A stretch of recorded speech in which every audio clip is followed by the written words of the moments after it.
My name is Ruramiso Mashumba and I farm at Chomwezi Farm in Marondera, Zimbabwe. I was invited by AGCO to Berlin to talk about the challenges that are faced by small-scale farmers and what is required for small-scale holders to upscale to become commercial farmers. So one of the things that I spoke about was the need to mechanize and the access to capital, how difficult it is actually just to acquire anything.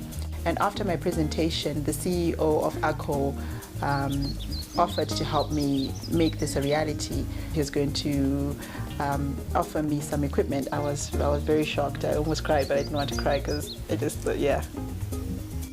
Growers like Ruramiso and their improvement and being able to be capacitated to grow more crops is of a particular benefit to Lonro Fresh Exports.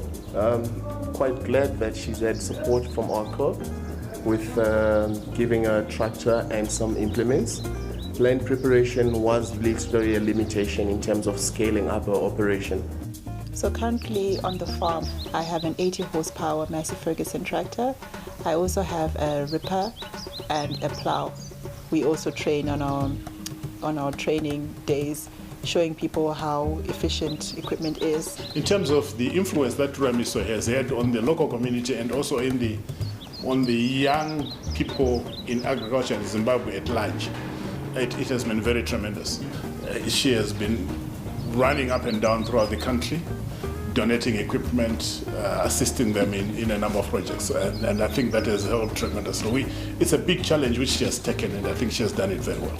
So one of the challenges that I see that are still faced is the access to finance. And something that we're trying to do to break those barriers at the Zimbabwe Farmers Union and SACAO is to actually start training youth and women so that they can present themselves better. They should have a good, solid business plan first.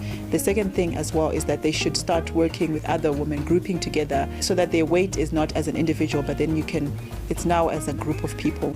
A lot of the finance that we see these days is only for one part. So we only have finance for seed. But what are you going to do about your irrigation? What about the mechanization? The success of a farmer will depend on them having all these things in place. Not only do these trainings in my community, but move them to even a regional level where small-scale holder farmers is not something that's shunned upon anymore, but actually people look upon it that, okay, even though you have a small piece of land, it is possible for you to be very productive and very efficient. So this is really something that I look into the future, and more women and youth actually just taking up the role and playing a part.